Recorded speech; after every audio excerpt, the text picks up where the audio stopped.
Yes. I like that we both did something on the first one, and then I was like, I'll let him have the last. I was expecting you to do more. That's why I just said yes. I was like, I don't want to outshine what she's doing. The second one, I said... I said You nothing. Mm-hmm. And I did not hear the first word time. nothing even once this whole thing. I was drinking water. You didn't say the word participate. nothing. You know what? It's very funny. You don't need to be so Haha. literal. Anyways, hi. We're back. And Here we are. We're caffeinated, or I am at least.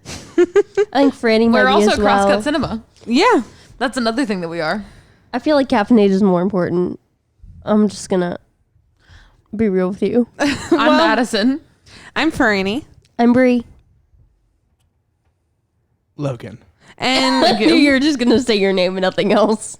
That's who I am. we're continuing our Quentin Quarantino series today. It's Jackie Brown time. Wow, that sounded terrible because I have this lemon. Jackie Brown.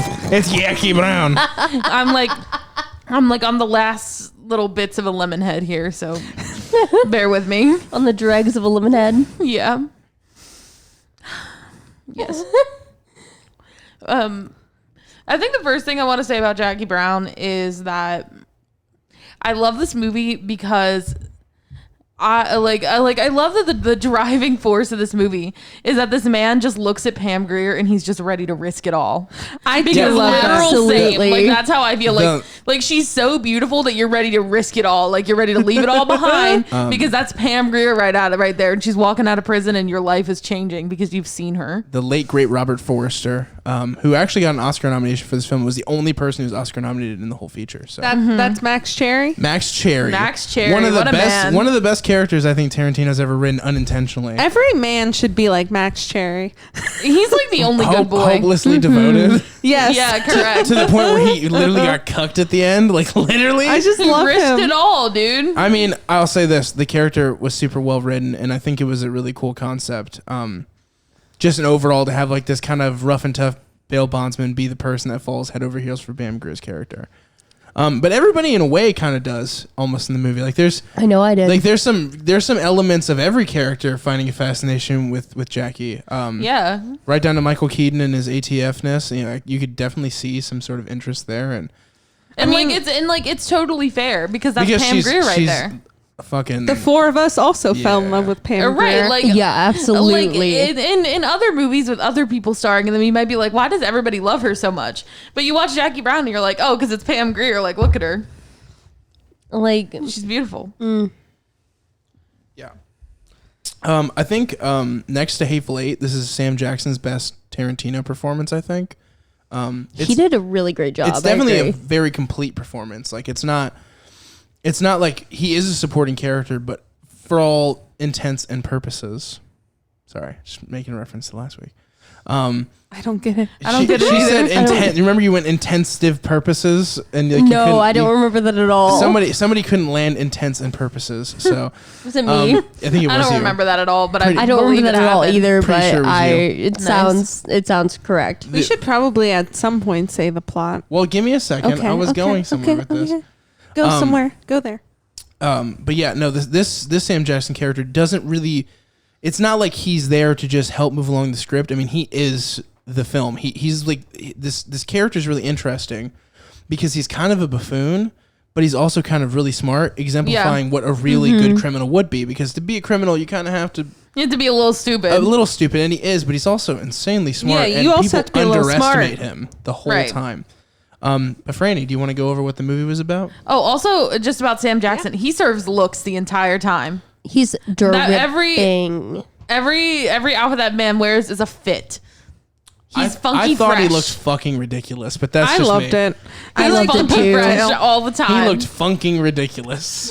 Funking ridiculous. Anyway, Franny, if you want to go ahead and explain the Yeah. plot. So essentially, it's about this woman, Pam Grier's character. the What's titular her? Jackie Brown. Jackie. You know, Jackie Brown. Just bleep that out. Anyways, so it's about this character, Jackie Brown. She's a flight attendant, and she has gotten in some trouble in the past. She's kind of like failing at her career, like not doing too well in her career, like working at like the shitty like airline and everything. It's Cabo Air. Cabo Air, yeah. Cabo LA to San And Cabo. she's like definitely like older, like not old, She's, like, but like she's 40 like in her something. 40s working at like A woman of a a certain beginner age. like airline because she's gotten into some trouble with the law before. And we get introduced to this character pretty much as she's getting like pulled aside by like the ATF. And we find out she has been transporting money from Cabo for this criminal. What's his name again? Sam Jackson's character. It's Sam Jackson's character. It's Ordell. Ordell. Yep. Ordell Robbie, right? Roby. Roby. And Bah, bah, bah. I just felt like I got sharpshooted. Anyway, sorry. And the ATF pretty much makes a deal with her to kind of like, they don't really want her. They want this Ordell character. Because he is the like, Yeah, he's a big fucking deal. In, he's head of the criminals. ring. Yeah. And what he's doing is he is selling illegal firearms. Yeah, and he's keeping his money overseas in Cabo. Mexico. So she's Yeah. really the only resource for him to get the money. So like Ordell really like trusts her as much as somebody like that can trust somebody. And so she makes a deal with the ATF, but along that she's kind of playing everybody in this movie, and that's the interesting part because you really don't know what's going to happen until it happens. She makes a deal with Ordell, and she also makes a deal with Max Sherry, this bonds bailsman that bails her out. Bonds bailsman. And it's just kind of cool because you watch a lot of different storylines that come together. She's kind of the fucking genius of the whole movie. Yeah, she really makes really it all is. happen. Yeah. Her plot is like very convoluted, but it all makes so much sense. Once it actually comes together, she set herself up in every way to not go to jail Yeah. Right. and to possibly walk away with $500,000. And she really set Yeah. it up too. Like she really made all these people believe that they were in it with her. Like, When really, absolutely. like you find out at the end, like it wasn't even for Max Cherry. Like it was just for herself. Like she I made don't it know if I happen agree for with herself. that. I think that she wanted like Max. She did No, want him to benefit. I think you're wrong. She clearly played Max. Yeah. I mean, I because think he didn't that care because he didn't care about the money. He wanted her, and then she kind of let him know, like, listen, I did this shit for the money, and you didn't have to do this if you didn't want to. You know. Well, Yeah. yeah, no, I mean, I think that he did it because he wanted her. Yeah. But and she did it for the money. Yeah. But I think that she was pretty clear about. I disagree. Or, well, I don't know. I mean, The whole point is she played everybody, including Max. Yeah. yeah, I mean, not to say that she was clear about like what her intentions were with him, but I think that she wanted to be fair about the money in the end. Yeah, because she felt guilty because she played him. That's why she Yeah. wanted to be fair. I guess that's a good point. I mean, that's pretty much what that's what makes her character so brilliant. Is she's yeah, that's true. she's kind of a evil fuck in some ways, but also like so damn clever. You know. Well, and Like- she's doing it because it's what she has to do ultimately. That's true. Yeah, I agree. Because what is her alternative? You know, like there's no way well, her that she. alternative is not stealing $500,000. yeah, her Yeah, alternative. But at the same time, it's like, okay, she's kind of fed up and she's ready to be like, she's always been like a criminal under thumb, you know. She's always been like criminal adjacent, doing things for somebody. Right. Where she was finally Which just is like, why she's good at it, because she's adjacent. She's not. and now she's like, you know what, fuck it, I'm just gonna be the bad guy. Yeah, And she kind of is, and I that's mean, what makes her really interesting. As a Yeah, character. and I mean, like, you know, she kind of is at a point where she's like, you know, whatever I do, I'm not going to be able to keep my job. I'm going to have to start over again. I'm too old to start over. I can't, you know, Ordell's going to kill me if I talk to the cops. Like, what am I going to do? Well, I think that's kind of you're kind of missing the point a little bit. I mean, not entirely, but the thing is she made it sound a lot worse. But like you could tell, she handily disarmed Ordell. Yeah. And Well, then yeah, that's she true. effectively confused the police. She really could have either she could have just turned in Ordell and she would have been fine and she would have still had her job. But she wanted the money. And that's Yeah. okay. yeah, no, I mean, I think that she totally wanted the money. I just think like I don't think it was a situation where it's like, if I don't get this money, my life's over. I think you're right. I think she was just sick of starting over, but Yeah, that's more what I think. Like just that idea, like that, you know, you get to a certain age and you don't want to have to start over, and you don't want to be the person under everybody anymore. but the reason she has to keep starting over is because she kept making shortcuts. Oh well, yeah, it's her fault. So Like it's that's- not like that's- she's the one. That's why it's like the idea that you know, she just desperately needed this break. It's like, well, I don't. But it's cool that she did it. I think she comes in a far more interesting character, and she's obviously the smartest character in the movie. Yeah. Yeah, but no, I think you're totally right that like she did it because she wanted to do it. Absolutely, yeah. And she played everybody because she could, including Max Cherry. Yeah, which for some people watching, it's kind of heartbreaking, but it's also just like, you know, Max is a grown man too. Yeah, he took the risk. And he knew he had to have known somewhere that this wasn't a surefire love thing, you know, like this wasn't for sure. Right. And I mean, she never like straight up said to him like, I mean, no, I'm in love with you, you know. I mean, no, but asking somebody to do a huge heist, like she definitely let him on. Yeah, and he was sitting there listening to the Deftones for her and everything. Yeah, I know. The Deftonics, sorry. But at least he got to listen to the band. I mean, they were good. So. Yep. The Delphonics. I said the Deftonics, the Delphonics. They're deaf. We don't know if our music sounds good or not. No, but and then I want to talk about the Robert De Niro character, who was actually originally written for one Sylvester Stallone. Yeah. But yeah, I think that Jackie Brown is like such an interesting character. I think it's like one of the best female characters that Quentin has ever written. I think that like, I don't know. I think like, especially in like the later movies, like The Hateful Eight is one that I think of where like, like the female characters just fall a little bit flat for me. Oh, so you're saying you didn't like What's Her Face? No, I mean I did, but it just I didn't. Okay, we can't talk about it right now. Yeah, we can't talk about it right now, but like where his like, you know, like she falls a little flat, and like, you know, in other movies like the female characters like just don't have either they don't have a lot to do, or they're kind of like. I mean, I don't want to like checkmate you, but I think Death Proof is like absolutely like a women empowerment. Oh film. well, yeah. No, I'm like thinking of. I don't know, just thinking of other movies where, you know, it just isn't that same level. Like Jackie Brown is like... And then Kill Bill has, you know... I don't know if I agree with you. Kill Bill is, I think, a mixed bag. The character, though. The main character. I mean, the main character, yes. Tons of character. Like, she's one of the best rated characters he has. But then, like, other characters... I don't want to do the Kill Bill podcast right now, but then other characters kind of fall a little flat in other parts. But... Mm-hmm. And I think we've talked about that before. But anyway. Oh, yeah, we have. But yeah, like I think Jackie Brown is like one of the best female characters Quentin Tarantino has written.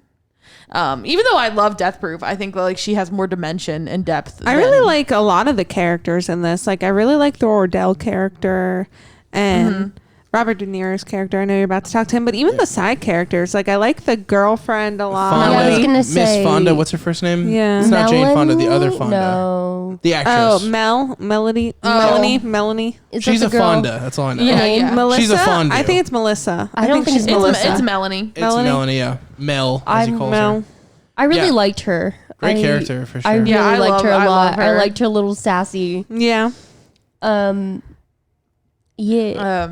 I even like Sharonda. I even like Sharonda. Sharonda. Bridget thought when we were watching Jackie Brown, Bridget thought it was the funniest thing, and I think it's the funniest thing when she says it. That Sharonda's country is a chicken coop.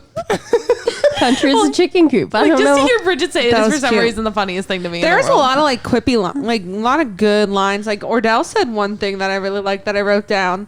He said, "My ass may be dumb, but I ain't no dumbass." Which is like a perfect description, right? That character. I fucked myself at the beginning of this. I was gonna say, and you know how we always talk at the beginning of the podcast, except we don't always do that. I was gonna say our ass was beautiful, and then start it, but I forgot. Damn it! Oh yeah, I remember that scene. Our ass was beautiful. One of the best lines of the movie. Mm-hmm. Did you guys? So I was like looking for Quentin this whole movie, wondering where he wrote himself in. And did you guys notice he's the answering machine? Yeah. I hated it. I didn't notice that he's at the all. fucking answering machine. And it's so like off-putting because it feels really out of place. It's better than his original idea, which I believe was to be Max Cherry. So that would have been really that would have ruined this movie. Yeah, it would have. And Robert Forster, who later went on to things like Breaking Bad and El Camino and stuff like that, is a fucking amazing performer, and he kills this whole movie. I mean, he's the best. He's the best performance in the movie. If Max Cherry was Quentin, I couldn't have watched it. Like the beauty of the Max Cherry character is like you know so little about him, but you feel like so close to him. Yeah. He's very much got like that like everyday dad kind of Yeah, vibe. like that just like nice dude. He's kind of balding. Like I like when he was He's just still, but he's got a little bit of a handsome edge to him. Like he's not like Yeah. a total uggo like man. he was like once a very handsome man, and now he's like dad handsome. I like when he was like just at the mall watching a movie by himself. Yeah, I was just like, that's because. my I aesthetic. love Just that. Yeah. by big myself. same. I literally have done that. I've been Max So, Cherry. yeah, like that is so believable to me because like I do that shit. I love going to the movies by myself. It's the best. She does. Man, I miss movies. Dude, me too. Me too. But well, what else is there to really? You were going to talk about the De Niro character. Bridget did not realize that was Robert De Niro. Yeah, it took me a minute. And by a minute, I mean it took until Madison told me. I think what I said was like, What? yeah, I think we were just watching and I just like said like, I love a crusty Robert De Niro. And she was like, wait, that's Robert De Niro? Okay, he's got that dirtbag handsomeness. Yeah, though, in a this. crustiness. so anyway, about De Niro. So there's a couple interesting things with De Niro specifically, and one of the ones I really like is the fact that the way he dresses at the beginning of the film is actually relevant to the entire plot. And people don't always realize this. So because he was dressed all shabby in the bail bonds office, Yeah. Max didn't recognize him all sleeked back in the store. Oh my And that's why he God. didn't react or say anything to Jackie. Right. Because he didn't fucking recognize him. Oh my god. he just gave him the little nod. Yeah, and he was had like, no idea. He's like, that's just one of his goons. just a guy. He doesn't know me. He knew it was one of his goons because he had what's her face, but he didn't know. Right. It That was that the was same the goon. same goon. And also the De Niro's character throughout this whole thing is just like, you thought the whole time that he was almost like conspiring with Mel a little bit, even though he said the thing to Ordell. Yeah. But then when you start really looking at it, especially the second time, he fucking hates that girl. The does. whole time. It's not something you notice the first time, like when they're just hanging out. But everything she says, you can tell it just fucking pisses him off. Yeah, he right just down hates to her. right down to the energy drink she offered him. He's like, I don't fucking like, I don't need Like that even shit. when they fuck, it's just like Yeah, he's he's definitely that hate was, fucking that was her. cool. Yeah. Yeah, and like his character is interesting to me too because like he's very much like a washed up criminal. Yeah. Like Melanie definitely says to him at one point, like, how did you ever rob a bank? You can't even find your fucking car. And she's right. and like at some point when they're in the van, Ordell says to him, like, what happened to you, man? Like, and so he's just this like washed up guy who doesn't have what it takes anymore. And it's really interesting how like multiple characters in the film are like getting to this point where they're like Max Cherry's ready to hang it up doing bail bonds. He doesn't want to do it anymore. Jackie Brown doesn't want to do whatever she's doing anymore. And fucking Robert De Niro can't. Ordell's also looking to kind of And he's trying to get out. Everybody's trying to get out. That's the whole point. Yeah, and so that's really interesting that like I'd like just to make a movie where everybody's like at a point in their life when they're like doing these jobs that they don't want to be doing, or like, you know, in places in their life where they don't really want to be anymore. And they're just like ready to wrap it up, you know? I just think it's interesting. What do you think about, in regards to this film, how Tarantino essentially, I mean, other than Sam Jackson, he doesn't lift a single other actor to any of the other movies. What do you think about that? I liked it. Like, what makes you think, like, what about Jackie Brown specifically? Because he loves reusing people he did good work with. What is it about this cast where he just basically, like, he left them all in, like, a dumpster fire? Like, he didn't hire a single other person other than Sam Jackson after this. I don't know. I always thought that was strange because there's characters Oh, I see where what I'm you're like, saying. Michael I'm sorry. Keaton would have been great in this role, or like, for instance, Pam Grier would have been great in many fucking roles that he did. Yeah. Yeah, Or good point. Robert Forster would have been great in a bunch of other stuff. So I'm kind of always weirded out by that. Right down to the fact that everybody who worked on this movie has nothing but nice things to say about him. I wonder if this specific film is just like, I'm pure speculation right now, but it's so strange that he had a great cast, he had a great movie, he had an Oscar nomination from the film, but then he kind of abandoned everybody he worked with on it. I just thought that was interesting. Like, what do you think? What do you think the reason is? I think that he was right off of the hinges of Pulp Fiction, one of the biggest movies ever. He came out with Jackie Brown. It had a pretty good review, but it wasn't like groundbreaking. And I think he literally was like the privileged film boy who's like, I don't need to reuse these people. They didn't even give me this box office. Yeah. I mean, and I think that this is like, for some reason, this movie feels different. It does. It almost feels like an early Scorsese picture. It feels Yeah. like After Hours or Oh God, what's the other one? I can't remember at the moment. But it's very Scorsese feeling in some ways. And I mean, it's very much him like trying his hand, which he'll do again, but trying his hand at the sort of like exploitation film. He'll do it again when he does Death Proof, but like in this moment, he's sort of like trying his hand at like the sort of blaxploitation genre.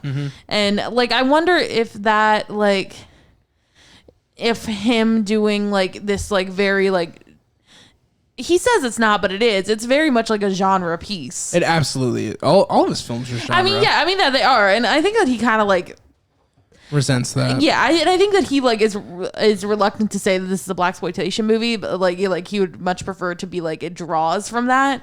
But it is what it is, and that's fine. But I don't know. I wonder if maybe it's just because like this movie has a different feel that these like actors aren't reused elsewhere. Because like I don't know. For me, also, other movies have like a similar like this movie feels like a Tarantino movie, but it also feels different.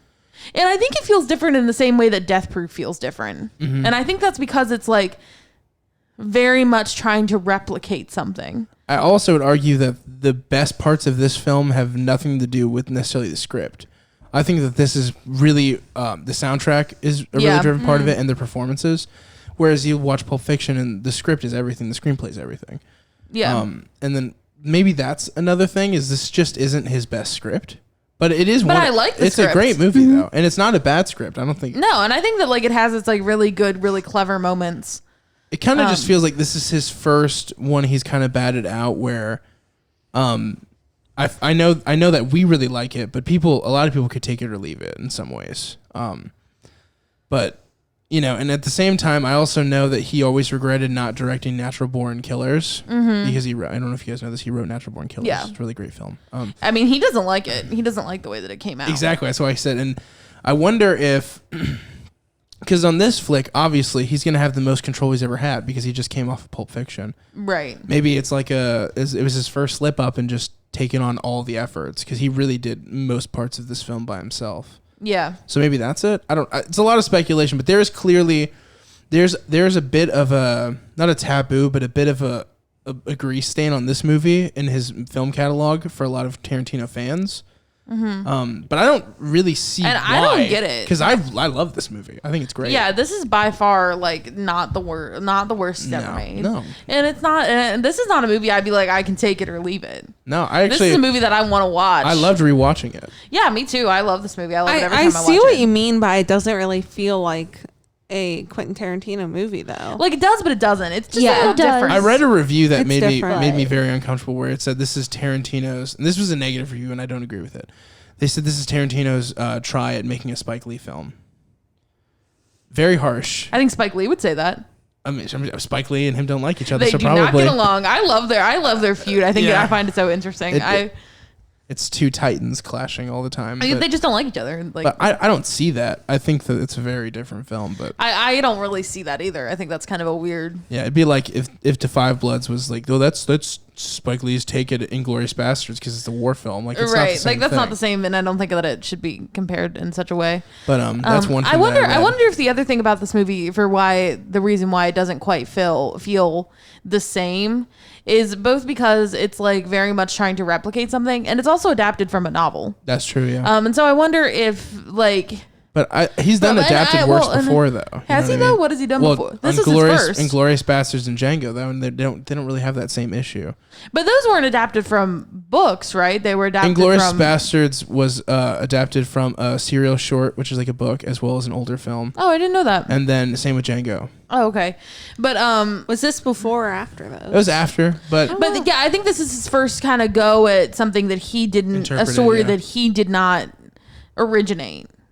Like, because like it was instead an adaptation of a novel that I think that he followed somewhat closely. I mean, I think that like plot details he followed it somewhat closely, but he changed like character details, and so I wonder if that one is like why the script feels a little different, because maybe it's a script from a source. He rather didn't know than how like, to change things yet. Maybe that could be. Yeah, it. and I mean, I think that like he hadn't done it before, and it was just a new thing, and sometimes you got to get a feel for how you're gonna do it, I guess. Yeah, like. But I don't know. I mean, I think that could be a reason as well that it just feels a little different. Yeah, I mean, I think that everything that's different about it and makes it kind of unique, and Yeah, and I think the things that make it different are like also things that make it good. it almost feels like somebody like came to him and was like, try to do something really different, and it didn't turn out that different, but it turned out different enough to where it totally stands out. Yeah, I almost think that's what he was trying to do because like Pulp Fiction and Reservoir Dogs, which are the two before this, yeah, like they Both are instant definitely classics, too. instant classics, and they Yeah. both like are a certain way, and like they both feel very similar in the way that like the aesthetics of the movie and like the way that the movie is like paced and like all the things that happen, like there's just like a similar feeling, and then this movie is different. I almost feel like he was like trying to do something different and kind of did it the same but also didn't. And then I want to talk about something that I found bad about the movie, because I feel like we're really kissing up to, and there are a few issues I have with it. The first one is there's certain, like, you know how in Tarantino's films you really have an understanding of where he is and what's going on. It's like you mentioned this about a different director before. I'm not going to say which director, but it kind of feels like sometimes in this movie in particular, you don't know where everybody is or like where things are in relation to certain things, especially when he goes and picks her up from the prison, and like there's this long gate, but also he went to the main office, and it's just got a weird tracking issue. And then especially when he tells the story about hanging out at his next bail bonds place and the smell of cat pee and all that stuff and all that, they didn't show us any of it. Yeah. We really could have benefited from seeing that. I just feel like that scene was really like explained away. Like, this is what happened. Let me tell you in great detail instead of just showing you. And he does that sometimes. He's very talky in some of his movies, but I feel like that particular scene would have really been a lot better. If Or we had even seen just like a flash to like him being there. Yeah, Would like be just kinda him cool. like upset on the couch, like, you know, like yeah, holding just the gun, like one quick like uncomfortable. little like choop, choop. But they didn't do that. Yeah. I didn't know if were you And gonna say something. a little bit in the mall scenes. Sorry. What? Sorry. She was so ready to see something, and a little bit in the mall scenes. Oh, sorry. I thought you were gonna let me go, and then you would go. Yeah, that's what I was doing. Oh, I didn't understand. Okay. But I just was I feel like that same problem exists in the scenes a little bit when they're in the mall, just because like it's so huge and you don't really have a sense of how close things are to each other. Yeah. Especially because, and also there's a scene that there's a moment that I kind of don't like in the mall where she has made the swap of the bags. Yes. And she is now, you know, running, panicked, air quotes, to go and tell the ATF that Franny it's all said been that was fucked too up. long. Yeah, that was a lot. And it was weird. Not even that it's too long. I don't like that it was like up on her face. I found it like kind of strange. Well, you don't like anything that feels like a shaky cam, and that almost like, feels like a shaky I mean, it was cam. a little shaky, but not even that. Like, I think it would have been better. Right, your chair is squeaking so much. I know. I'm trying to like make it stop. It's not working. My dumpster chair. You could just scoot a little closer. I got it all set up though. Okay, sorry. But like, I almost wish that had been like, instead of like, you know, up in her face, if it had been like a wider shot of like her hurriedly running through the mall, and like also to contrast with the opening scene of her in the airport, kind of like things moving slow. Like, I just wish that I just don't like that. Like, You don't like that scene the way it was helmed. yeah. Yeah. As much as I would like, wow, My chair is like stuck Trying on to the just corner. bump the whole table. Well, Logan said I could move Whoa, forward. whoa, I thought Okay, you could. I'm sorry. I can now. Very sorry. My wheels were stuck on the carpet. As much as I love to be up in Pam Grier's face, I wanted like a little bit wider. I didn't want that like first person shot. Like, maybe it would have been good for like a couple seconds and then kind of come out. But Yeah, it was that particular track. The tracking on that scene was kind of weird, because it made you stay on her in the moment, but then because of that, you felt the length of the scene, yeah, and then because you felt the length of the scene, you feel like she waited far too long to yell out like that she was worried, even if she, you know what I mean? Like, I feel like if I was a police officer and we were able to get footage of her like really stumbling around and being kind of quiet but sort of freaked out looking, like, she's doing that for too long. She should be screaming. but on the other hand, I really love like seeing the mall scene from the multiple different angles and like how everything pans out, and then when you see her plan come together and like actually make sense in a real way, like it makes sense when she talks about it, but at the same time you're like, how's this gonna work? But then you like see it actually happen and you're like, oh, like that's actually makes so much sense. Yeah, that felt like a very Tarantino. Yeah. Like what were you gonna say before? Yeah, I was gonna say, what were you gonna say before I cut you off? Where the fuck is her husband now? What happened to him? I think he went to jail, prison. you presume. Yeah, he went to prison Because she turned him in. She on him. fucked him over. Gotcha. Okay. Yet another thing where she's not exactly She the flipped. nicest. She flipped on him. She's a little snitch. I just didn't pick up on. It's that. rolled over very quickly. That's what I thought. Yeah, but I mean, because they say like, Cool. and you got off, and she's like, yeah, you know. And also, there's a scene where there was a reshoot. Not a reshoot, but a re-edit, I guess you could say, where Ordell admits why the cocaine's in the bag. But the original idea with the film that Tarantino had was that the whole film you weren't going to know whether it was hers or it was somebody else's. And you're supposed to figure it out on your own. Which I like that idea. But then, I guess, I don't know, test screenings or whatever it may be, they were like, Ordell, just say that it was your friend who snuck it in there. Well, I like the original idea because that kind of like plays with like the character of who Jackie Brown is. like what her intentions Yeah. always are. Yeah. Madison thought for a minute there that the police, like with a sleight of hand, stuck it in. But you wouldn't know for sure because we didn't really see that. Right. And then also, like the weird thing with that whole thing was like the way Ordell reacted. Like, well, she just had a little bit of cocaine on her. Like, why would they put a little bit? Why wouldn't they put a lot of it? You know what I mean? If they're going to plant it, why wouldn't they put a lot of it? And that's why I thought it'd be really cool if they kept it that way, but then they had to explain it out. I guess, people get dailies back and they're like, that doesn't really make a whole lot of sense. And but I kind of would like it ambiguous a little bit. I thought it would have been way cooler, But I do love the scene where they pull it out and she's like, what the hell is that shit? Yeah, and the thing is, when they shot that, it was in the dailies that her character was either faking it or really didn't know. And that's a cool idea because it's like, well, was she acting there or not? Right. Like, I wish it would have stayed that way. It would have made the thing with the drugs a lot more interesting. Yeah, absolutely. All the scenes at the ATF are great. Yeah, Michael Keaton's so funny. He's so good in this movie. He's very funny. The freaking bag killed me. The purple bag. It's a white bag. It's a pink. Purple bag that has some purple on it with some white and some pink. Fuck it. Like, that made me laugh so hard. And yeah, I mean, him working the bills and everything, and like that conversation he has with her is really like I know you're gonna do something. I'm giving you an oh fuck warning right now. Yeah. It's like I feel like that character knew. But he also was into her and only cared about Ordell. Yeah. And he also couldn't prove anything either, really. Yeah, that's true. He couldn't. That's right. Because she's smart. She's very smart. Yep. She's a tricky one. I feel like you've talked, Madison, about like your kind of like little screenplay idea you had, and I feel like a lot of it was Jackie Brown inspired. Oh my god, it does. It is a little bit. That's great. Yeah. But let's not talk about it here. Let's not talk about it here because Madison's been inspired. It probably will never see the light of day, but that's Wait, fine. What? No, it's all Donate $100 to Patreon and Madison. Donate any dollars to Patreon. And I will sit down and write. No, you don't. We don't want it.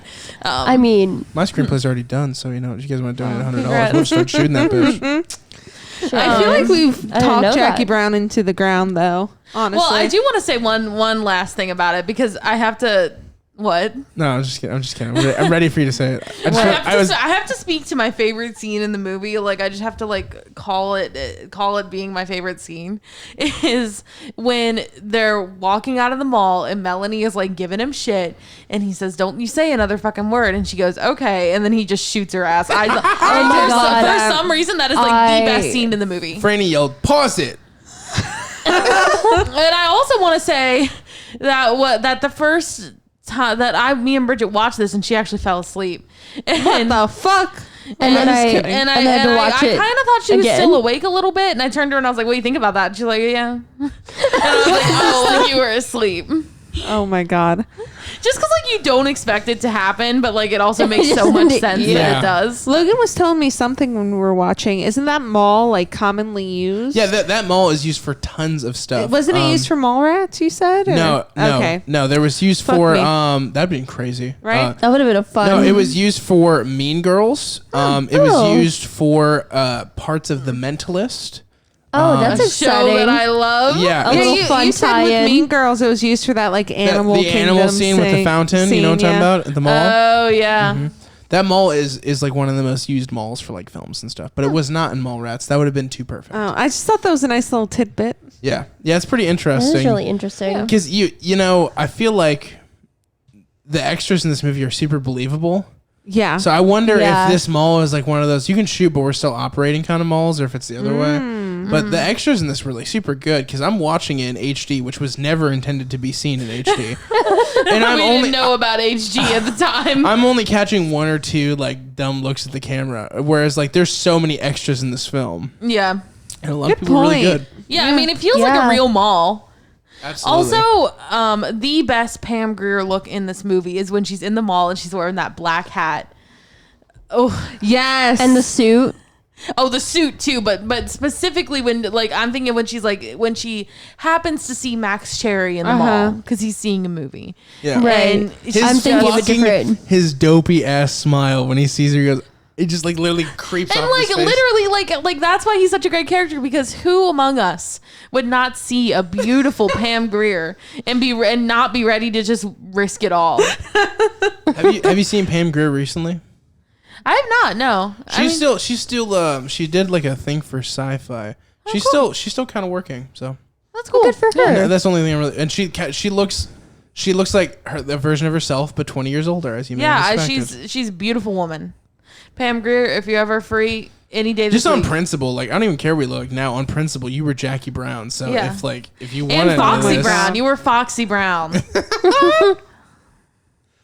I need a minute, but Pam Grier, if you're free, any day of the week, baby, I'll meet you where you are. I'll pay. Crosscut Cinema filled with lesbian testimonials. Yes, That's what we do here. I'll pay for dinner. It's whatever you want. I won't even be mad. It's So fine. who is everybody in this film? What character is everybody? I'm Max Cherry because I'm in love. With Pam Grier. Mindlessly. Yeah, You're just in love. like that's how I am with Madison. Like she's like, let's do this thing, and I'm like, all right, yeah. Like fuck, all right, cool, let's do it. Whatever you want, baby. I love it. This individual film is kind of hard because I feel like everybody's kind of a dirtbag except for Max Cherry. Yeah. know. But that's why Bridget's Max Cherry, because she's like by and large the nicest one in the room Yes. at all times. Okay, you're probably right. Come on. I said you're probably right. I just, it's hard to hear. She's a sweetie. You want to be a Max Cherry, but you're more of a Robert De Niro. It's hard. That's me. That's literally me, though. It is kind of me. It is kind of me, though. Very quiet, Yeah. but definitely has a hidden rage Seething problem. below. Yeah, absolutely. Would shoot a girl in So the you're Robert face. De Niro's Absolutely. character. I'm that specific version of Robert Yeah. De Niro. Yes. I'm Mel. I think Yeah. that's Yeah. self-explanatory. Yeah. I'd like to be Jackie. I think you do got Baby, some Jackie you tendencies, are my- but I you're- think you you're my also have Jackie. some Ordell tendencies. See, like I knew one of you bitches was gonna say that. I argue that you're more in between. I don't know. I feel like I'm. I don't know. It's hard. I don't know. What would you say? I feel like you got I- some Jackie. I in feel you, like Logan. I'm either Ordell or you're half Ordell, but there's definitely an Ordell in there. I feel like Yeah. you got some Robert De Niro vibe. so. It's just me, De Niro. So then you're definitely an Ordell Jackie Brown hybrid for sure. You're who Jackie Brown really is. That's actually a really good point. Like Ordell is, or Jackie, Jackie is just Ordell, but smart. Yeah. in a Yeah. way. She's just not a dumbass version of, but she's still a horrible criminal. Like, you know what I mean? Like, she still yeah, rips people off endlessly Yeah. and fucks with people's hearts. yeah. Look out. No, I'm just kidding. Oh I looked at God. Bridget and was like, look I out. feel like Jackie Brown could have started a cult, and that is exactly. I love that that's always our point in base. Like, Yeah. could they start a cult? If it's so, Use then that it's meme. Madison. if yes, it's Madison, baby. I think that the case for me not being Ordell is that like I don't keep bitches around who I can't trust, and That's he true. definitely True. does that. That's true. That is very true. You are Like he knows he quick. can't trust them, but he keeps them around anyway, and I Also- think that's foolish as fuck. Also, you are very principled in your crime. She She is. Some crimes are good, some crimes are bad. See, And I think that's very Jackie. I think I'm definitely Mel because I would get myself shot by not shutting the fuck up. yeah, you would live with the dude. You would live with a dude in Japan for like 10 years and never talk to him. Never fucking talk to However him. the fuck long it was. Also, like not to be like that because Bridget's my Max Cherry, but like I'm very much a person like this is what I'm doing and you can either do it with me or not. And Bridget's like, I'm in. Yeah, like I'm ready honestly, to And, risk like it not to all. be like I'm gonna leave Bridget standing in the bail bonds office while I go off to Spain, but like if I'm going to Spain, I'm going to Spain. Like I've decided what's happening. I think the ultimate is that I'm just between Max Cherry and Robert De Niro because I'm definitely not gonna shoot somebody, and I definitely do have nice dad vibes, but there is a seething anger that's just building always. I see that. Okay. Anyway, so we should rate it. We should rate Jackie Brown. I'm gonna say a 9.8. Wow. Wow, Bridget loves Jackie I Brown. really Wow. loved it. Wow. I did fall You asleep know what I'm during gonna do it. this time? I've learned. I'm wising up. I'm gonna add them in as we say them, so that I don't have to ask everybody again. Even though I fell asleep So during since this. we're doing 0.8s now. I thought Yeah, we you weren't. guys told me that I We could can't. do it. That's correct. We cannot. That No. is Why correct. not? Because we already made this rule. 0.5s. That's we're, it. We're getting too slicey with the bread here. Like I can't make a sandwich with these thin ass slices of bread. Okay, what do you want it to be, Bridget? 9.5. There you go. I have to round. I'm gonna round down a little bit because it wasn't like a perfect 10, but I liked Okay. it a lot. 9. It was great. I'm in love with Jackie Brown. Really blown away right now. I mean, I feel like mine's gonna come off really lackluster. Mine's 7. I mean, I I really guessed like a it. 7 for you. I give it 8.5. It's not as good as Res Dogs, but it's not. as What the bad as fuck others. is not. wrong with you people? That movie. And then I'm giving it an 8.5. So divide that by 4. Why? Cumulatively, we give Reservoir Dogs. We give Jackie Brown an 8.5. Was that higher than Pulp Fiction? I don't remember. I got I it don't- written down. Hold on. I don't remember what we said Pulp was, but we give Jackie Brown an 8.5 as a group. Give me 1 second. Okay. Mhm. Why did you make that eye contact with me just a few minutes ago, Franny? We made like long eye I was contact. grabbing a mini trolley crawler and Every Bridget had time. to look at me. Have you seen them? They're mini. Oh my God, they're Oh my tiny. god, they're so small. They're like the size of the lizards that live near our house, babe. Correct. Except for that one big motherfucker who I hangs think out. I saw Did him. you see him? I think I saw him. He hangs out by that like pile of wood by the basement window. It was like- he's a big motherfucker. I saw him near the porch. I think he went under the porch. He's moving around.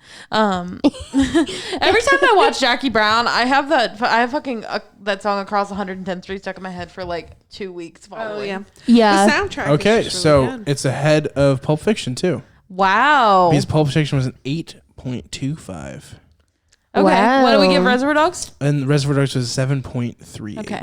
I brought down the vote hard on. But we also like you guys really brought up the Jackie Brown vote. I think I was like, Jesus. you guys love that. I really movie. love it. I thought it was a great movie. I did It too. is. It was fun. I enjoyed it. I like the fact that for us they're getting better as we go on. As far as like a cumulative score, it's very Yeah. interesting. Yeah. It It's really like by the end is. of this, it's like the number one movie is Hateful Eight. I hope that doesn't happen. The number one movie is Death Proof. It won't be. It could be. It won't be. It could be. Anyways, It really won't be. But that's okay. Anyway, so Guys, if you guys donate to the Patreon, I'll get a Death Proof tattoo.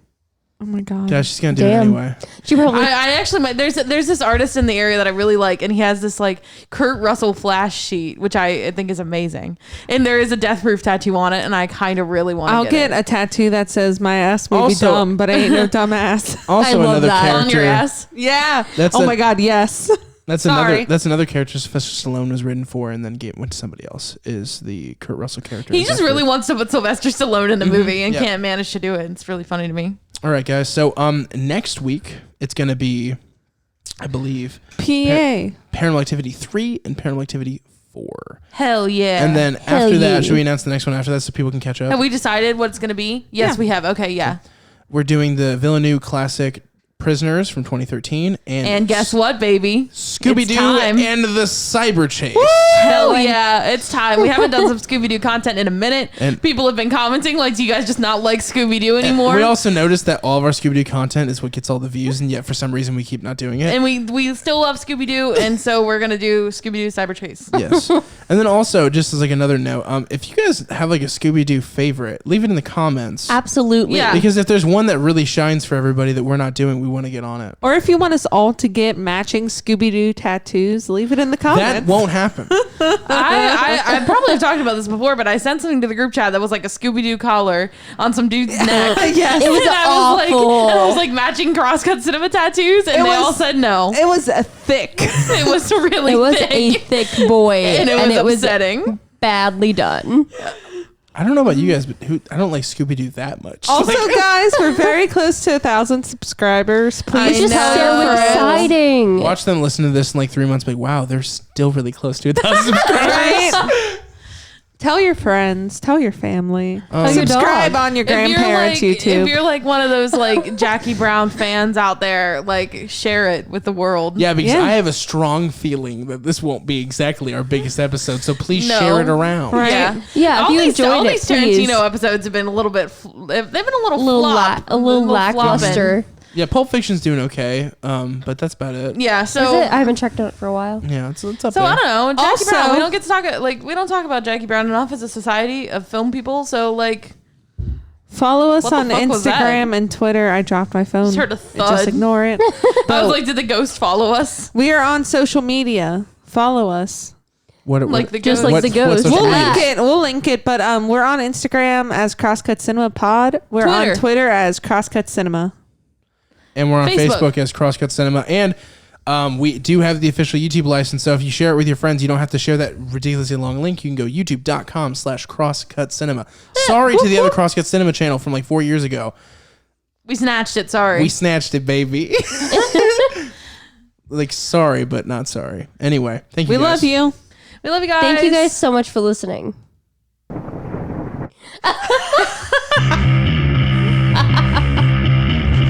Thunderclap.